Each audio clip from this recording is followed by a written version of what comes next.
Hello everyone, my name is Rituro, and I am at the head of the League 2 Champion Creative Club, Donors United. That's right, we have clinched the league with 2 games to go. East Stirlingshire is our featured match as promised, and they are still fighting for a playoff spot, so this game means something for them. It means a little bit less for us, so there is still something to play for. I'll explain that in a second. But let's start where we need to. The transfer window has closed completely. And let's take a look at our final transfer history for this season. As you can see, Erhan Öztürk from AFC Wimbledon for $75,000, Robbie Crawford from Ayr for $35,000. Of the two, of course, joining Amadi Holloway and Forbes on freeze following the loan back of NG. Of the two, Robbie Crawford has actually turned out to be quite the pickup. For $35,000, he's slotted in very nicely in the center of the midfield. He will be, I'm not going to say he's at the perfect replacement for NG. Nobody really could be. But as far as stopgaps go, he's pretty darn good. And Öztürk, who filled in for the injured Thomas Riley, has been a fantastic pickup in the center of the park. So now he, Forbes, and Riley are sort of fighting over that attacking midfield spot, with Riley also fighting with Holloway, Amadi Holloway, for that second striker role. It's created some very healthy competition, and it's made me a little more confident when it comes to rotating the side. This, of course, was all done to appease Jorge Mendoza, our cranky, very cranky, revolt-leading central defender. Thankfully, he was happy with those moves to placate him after the loss of Isaac Osborne, which, I mean, come on, is that really that bad? Not as bad as losing Drake Rye, who finally got the move he wanted for $375,000 to West Ham. Now, that is more than flagged, which is good. It's not the $3 million and change that we got for NG, and I think Drake will eventually project to be around NG's level. But he's off with West Ham right now, and still looks like he could project into somebody quite good. Only 17, still receiving caps for the Scottish U19 team, though I left him off of the upcoming U19 Euro qualifiers, just simply in hopes that his native Finland comes in calling for him. You never know. I think they should, honestly. I really think they should. I mean, this Scottish squad is pretty deep in midfield. He would have a lot more fun, I think, playing for Finland. Be that as it may. He is currently out with West Ham. And taking up the clauses that we have with that trade, we actually weren't able to do any, because I didn't really get so much room to negotiate as I got non-negotiable offers. So that kind of hurt. That kind of hurt a lot. But I still got the flag dude clauses. I've still got the NG clauses. So it's not like we're hurting for money, and we got plenty more money on the way in. So we should be just fine on that front. Where we're going to be a little less fine is on the youth side. Our latest crop of new gens have come in. There they all are, mixing in with our people getting fitness at the U20s. Look at them all. They're generally garbage. Not entirely garbage, though. I should point out we do have a couple of interesting ones. Gordon Marshall is one of them. A 16-year-old striker. Already almost a full star. Projects to 3.5. So already he's a little bit better than Leo Cameron on the potential side, though Cameron, I mean, never really got going with us. Never really got close to that potential, so he will be gone at the end of his youth contract, or his actual contract. He'll be gone there. The other one to look at, who is of some interest, not a lot, but some interest, is Cammy McCallum on the left. He's only 15. He could grow into that, maybe. I'm not holding my breath for it, but if either he or Paul Taylor manage to hit their potential, not bad for our new gens. As always, those new gens are completely modifiable and changeable if you want to donate and become a part of Donors United. That's how the team got its name. We'll get to those details at the end of today's episode. Now, because of all this requirement to get these youth coached and up to snuff, and the fact that we signed every single new gen for that exact reason, I did expand the coaching staff for the youth side. If we go to the youth 20s coaches here, U20 coaches, we added in an assistant coach, Paddy McLaughlin, added in just a standard coach, Andy Fish. Both look very good. McLaughlin in particular is just fantastic statistics. So he will be tasked with helping, and now that we are all working together, we're no longer set on heavy with everything, so that is great. And 3-star fitness training, I believe, is the highest we've ever had there, so looking forward to seeing some progress there. One other little project on the youth front, I did pick up a Finn, speaking of the Finns, a very young Finn by the name of, where is Ahmed here? Ahmed Saeed Ahmed, because, you know, that's a nice Finnish name. Brought him in, again, it's as a prospect, not expecting fireworks out of the kid. I do believe we were trying to sign him, but ultimately he signed a contract with another side, I believe the Finnish side, actually. Let's take a look here at Ahmed Saeed Ahmed. Saeed Ahmed. Hey, there he is. Yes, he ended up signing, or he's with Finland. Bids are currently in to get him. Hopefully he signs. Again, he's a youth prospect. He's not, you know, 100% must get. But as far as youth prospects go, we could get him into 2.5, maybe even a 3. That'd be great. Oh, that's right. He's gone because his trial is up. But I still think he's worth it, so we have put an offer in. We'll see if he says yes. So as I mentioned, we clinched the league. We clinched it with a 1-0 win over Albion Rovers, leaving us 2 games to just kick back and celebrate. As you can see, I played a lot of the lesser knowns. I'm trying to play Jamal Wood in the center of the midfield to retrain him. Well, not retrain, but add to his flexibility. To try and get him to be both a D-mid and a midfielder. Not Jamal Wood. You know how he's going. Ashley Gratton got a goal to help his overall goal tally. That's basically the goal here. In this East Stirlingshire matches, we want Ashley to get the golden boot. And, you know, maybe deny East Stirlingshire a playoff spot. You know, whatever happens, happens. But that's the main goal here. I should point out, though, one of the nice little bit of pride was this 2-0 win in the Dundee, the 5th round replay of the Scottish Cup. I mean, drawing 1-1 against them, pretty good. But 2-0 in the 5th round replay at Cascade Park is just sensational. The 5-2-2-1 showing its worth there. But we followed that up with a loss to Queen's Park 1-0. At the time, we're in 10th. And they were down to 10 men for half an hour. An embarrassing result. And I blasted the team over that. Thankfully, they turned it around. Got wins over Montrose, Stirling, and indeed, they lost all the way to Elgin City. So that's pretty darn good. Some friendlies in there to keep us fit. And a 3-0 loss to Hamilton is not unexpected at all. We knew they were going to beat us up. That's our senior affiliate. Funny enough, because of that, a whole bunch of Hamilton players suddenly want to come on loan with us. Maybe it's the fact that we're doing great in the league. Maybe it's the fact that, you know, we showed well against them in that cup match. But yeah, there's now a whole crop of youngsters from Hamilton who are very interested in coming down. In particular, Eamon Brophy, 21-year-old striker. Mark Marshall, 17-year-old striker. Very interesting pickups here. And if we could get Brophy on a year loan when we go up to League One, that would be fantastic. He's still under contract with Hamilton. He's not going anywhere. But if he comes to us next year as depth, because we'll be getting rid of both McNeil and Patton, he comes in as depth, I'm going to be very, very happy. He's currently getting U21 caps, and he has a U21 goal in his only U21 cap for Ireland. So it's not like he's a slouch. He's got chops. Same with 17-year-old Mark Marshall. He's a new gen. He's got nice potential here. The 18 fitness is what really has me interested. I mean, 13 finishing, 11 composure, also good. But 18 fitness, I'll put you on my team any day of the week if you can give me 18 fitness. That is just stellar right there. And the reason I say that is because I'll put anybody with good stats on my team. I mean, you saw what happened with the founding donors.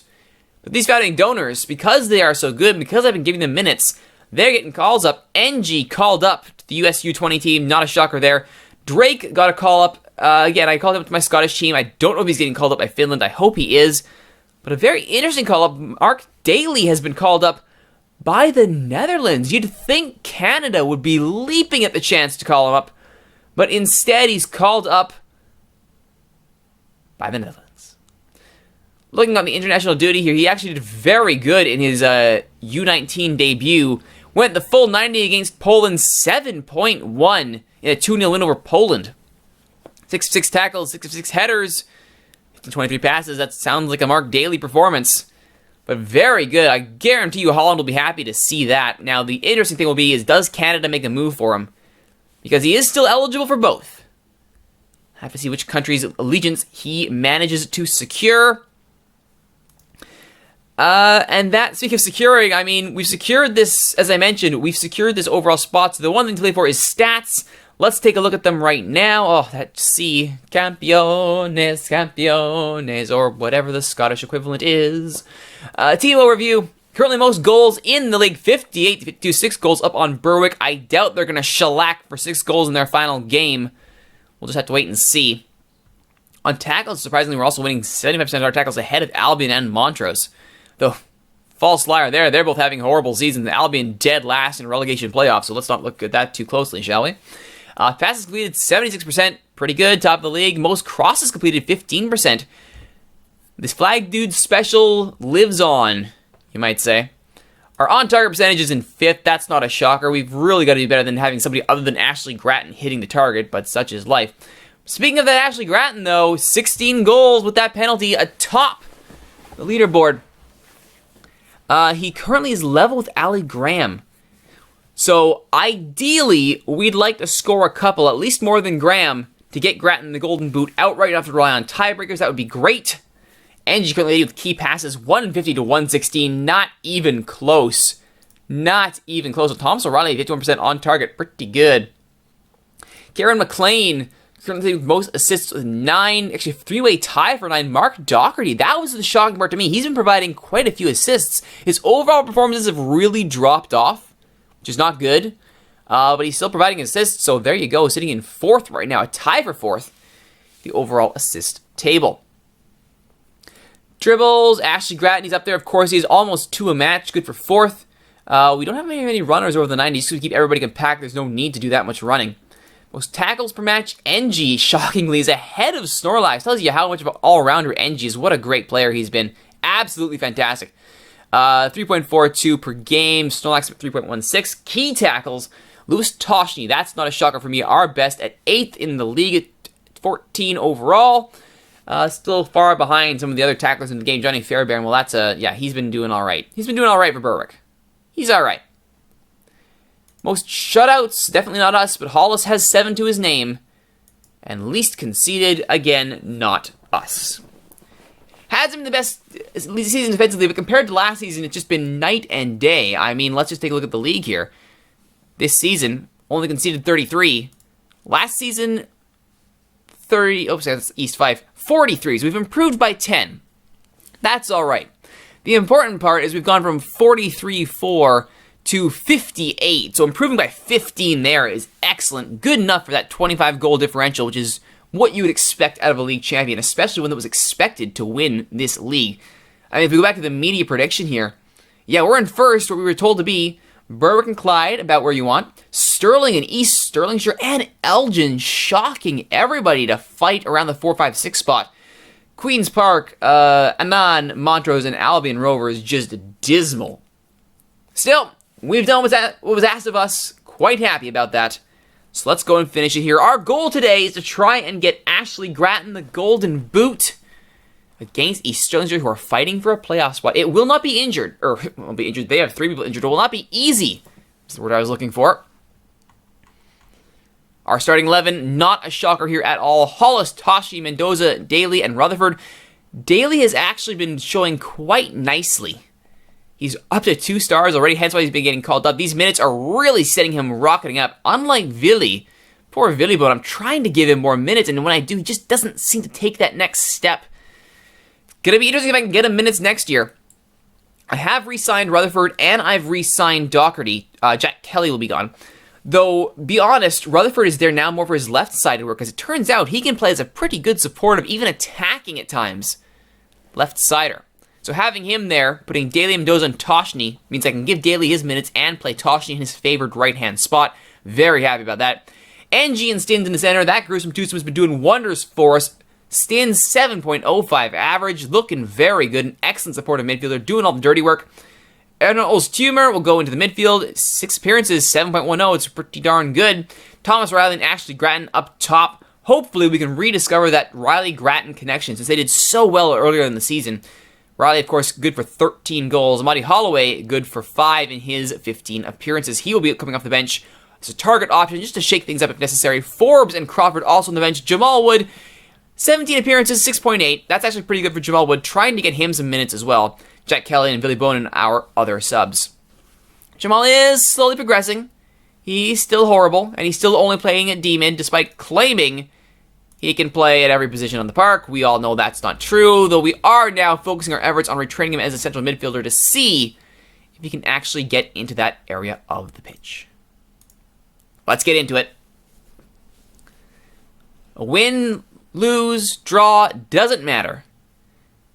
More than 3,000 are on hand at Cascade Park for this one. Triple, more than triple, our average attendance for the year, for the season. They're ready to celebrate. They want to see that cup lifted. The league title proudly above our heads. But come on, boys. We need to get Ashley that goal. We need to get him that goal and maybe one more.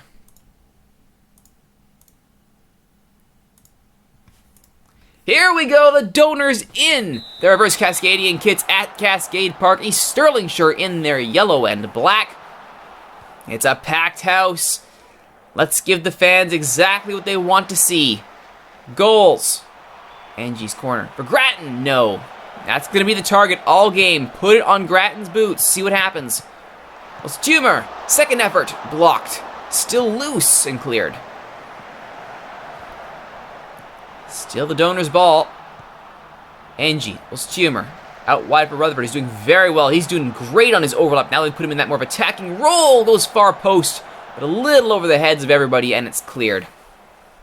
Fantastic start for the donors. Nice pressure. But now they'll have to respond to some of their own. Daly snuffs that out. Well done indeed.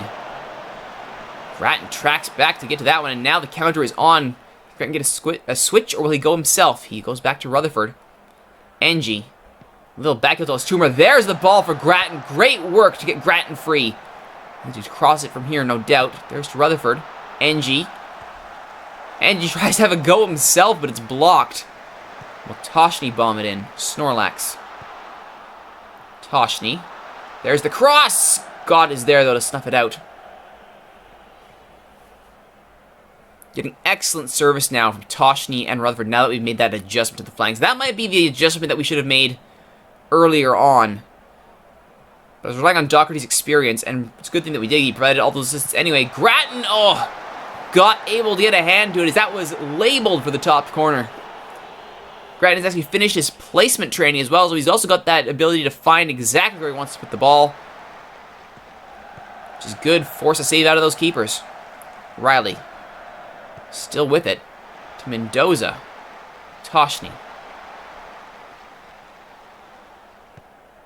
Snorlax. NG. Stinsmaster's got Rutherford out left, and that's where the ball goes. Wide open, Rutherford. Can he put up a flag dude special? No, Wilson does well to defend it. He will clear. Only as far as Daly, though. All that space, all that time, and he still managed to bungle it up. Sean Rutherford's still young, still learning. He will get better, though, now that we put him in that role. I have to think. NG stopped. It's a rarity. Toshny. Again, they're leaving Rutherford wide open because we play such a narrow formation. They expect us to clog the middle up, and normally we do. Gratton saved by Gott. Fantastic save. He wants that goal, and we want to give it to him.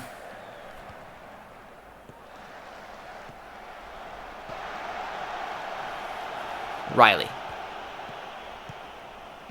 Playing as a false 9 as opposed to a target midfielder or a deep lying forward. Provides a different element, which is why I like having him and Amadi Holloway switch between their roles. Try and keep the defenders on their toes. Stins. Nice little one-touch over the heads. Toshny. Puts it into the area. There's Gratton. Headed away by Wilson. Second ball by Gratton. Not enough power on it. He was looking corner. Unfortunately, that was the corner where Gott was waiting.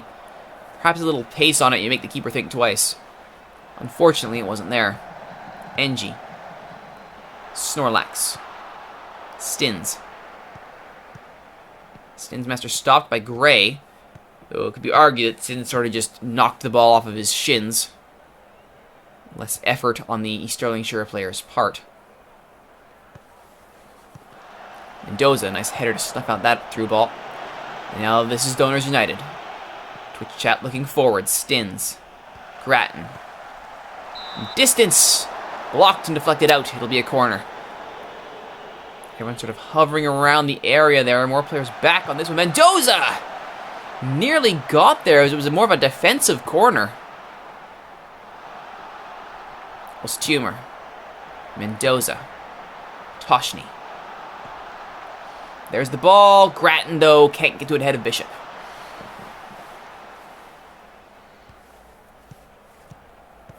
Half hour in. Still 0-all. But they've been trying to get that goal for Grattan. Grattan's been trying as well. He's being well marked here. East Stirlingshire, don't forget, are fighting for a playoff spot. They've got something to play for here.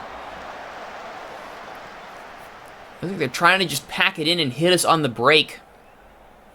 Unfortunately, we have the players to stop that every day of the week. Look at that possession. 57-43. False metric, to be sure, but it's nice when you have the other team on 0 shots. Tells you everything you need to know. Good moves here by Tumor. Riley. Around his man, has a go! Over the bar. Got on the goal kick. Gray manages to get to it, but Stins does well to track back. The back pass to Hollis is good. No Armenia Bielefeld specials here. If you're not sure what that means, go watch Mr. Unemployable 1 from Football Manager 2015. You'll know exactly what I mean. Grattan, though, is through, and Grattan has scored! Grattan has his goal! Ashley Grattan from distance!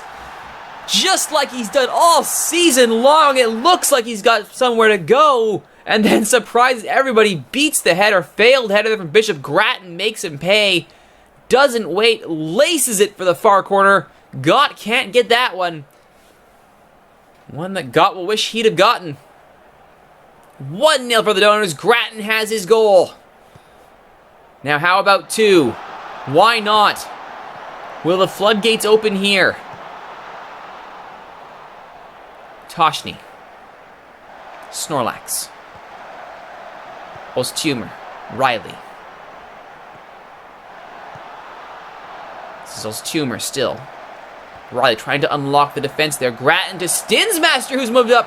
Forces a save out of Gott. Nobody expected Stinsmaster, least of all me, to have pushed that far forward.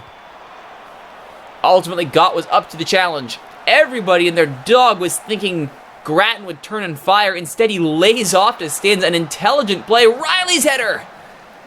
Saved by Gott. Just shows you how lethal this team can be when everyone's on the same page. Everybody trying to unlock the defense, working together in the center of the park. Riley. Oh, it's a nice shot with power, just not on target. Shot's 14-0. The score is 1-0. Grattan the goal scorer. Hollis gets credited with the assist for the long ball that beat the defender. Keep it up, lads. We've already got the title. Let's end on a high here. Let's get Grattan another goal. Let's see if we can. Can I look at league stats from here? League table, latest scores. Elgin City. No score from Elgin City. So far, so good. Berwick have also scored. Clyde have up 1-0 on Albion Rovers. Stirling up 1-0 on Queen's Park. Free kick given. It's been a fairly clean match, all things considered. First yellow comes at almost the hour mark. Stinsmaster. Looks long. It's a good ball. Grattan's beating his man. Grattan for 2 off the bar! Oh, so nearly. Denied by the woodwork. NG's corner. Mendoza can't get there. Riley puts it back in. Osthumer. Will he have a go? He will, but Gott is there.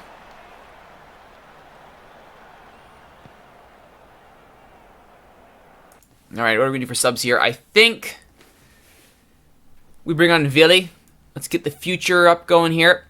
He will be our future right back, we hope. Toshny has done very well for us.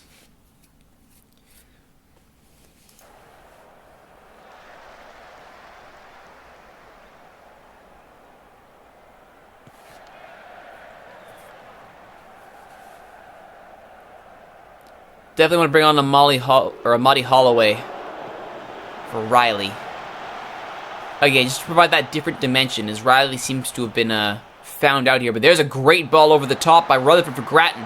He's covered. Riley! Did I say he'd been covered? Apparently I lied. Ashley Grattan does it at both ends of the ball.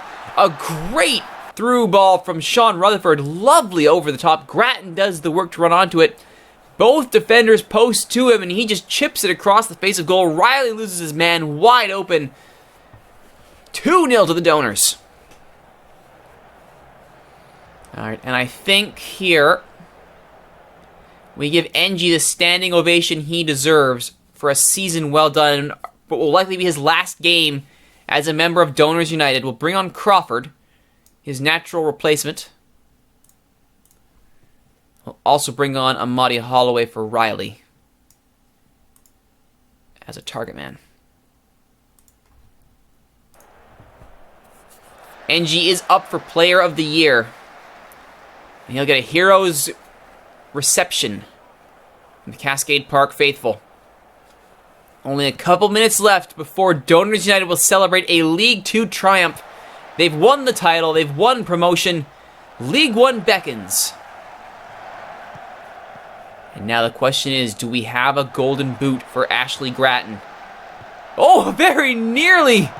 A lucky one. Ashley Gratton taken down in the box, no call.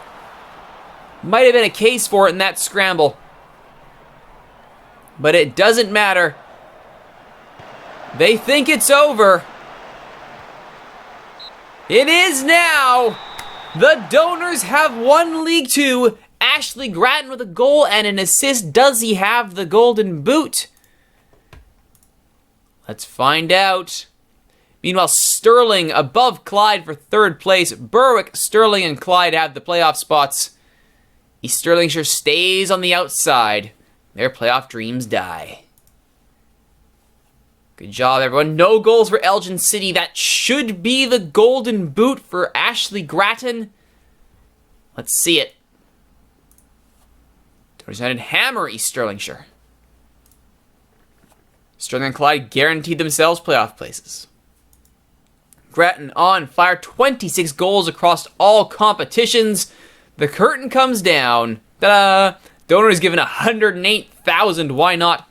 Pitch was a disgrace. Oh, boo-hoo. We're getting it relayed in the offseason. Don't worry about it. Don't worry about it. Meanwhile, looking at League 2. Let's look at the stats here. Gratton is alone. 17 goals. Unless Darren Lavery cracks off 4 goals in the promotion campaign, I think Gratton is safe. Not to mention our 2 goals keeps us level with that 6-goal gap on Berwick for most in a season. Our 33 is not best for the brick or for the Iron Curtain, brick wall, whatever you want to call it. Stirling putting up the barricades, as did Clyde. But 60 goals, pretty good. Service was fine, and it's getting relayed. Cry a little bit more. Next time on Donors United, we will recap the entirety of League 2. Who won, who got the awards, who's getting promoted, who's not. We will also preview the upcoming League 1, who went down, who's going up, who do we have to look out for. And we'll summarize, as you can see coming up there, the Euro U19 qualifiers. Will the Scottish U19s move on? And will I regret not calling up Drake Riot in hopes that his native Finland will do him a solid? My name is Rituro. Thank you for watching this episode, everyone. If you like what you've seen, please don't forget to like, comment, subscribe, share, favorite, tell all your friends about these videos on YouTube, and don't forget to join us in Twitch chat for all these episodes where they are recorded live. Twitch.tv/Rituro is where you can watch and donate. You saw all those new gens. If you would like your name and some better stats on one of those new gens, a minimum of $5 donated at Twitch.tv/Rituro. Simply click on the broken joystick link to get to the donation area, and you could become a part of Donors United. Thanks for watching, everybody. We'll see you in League 1.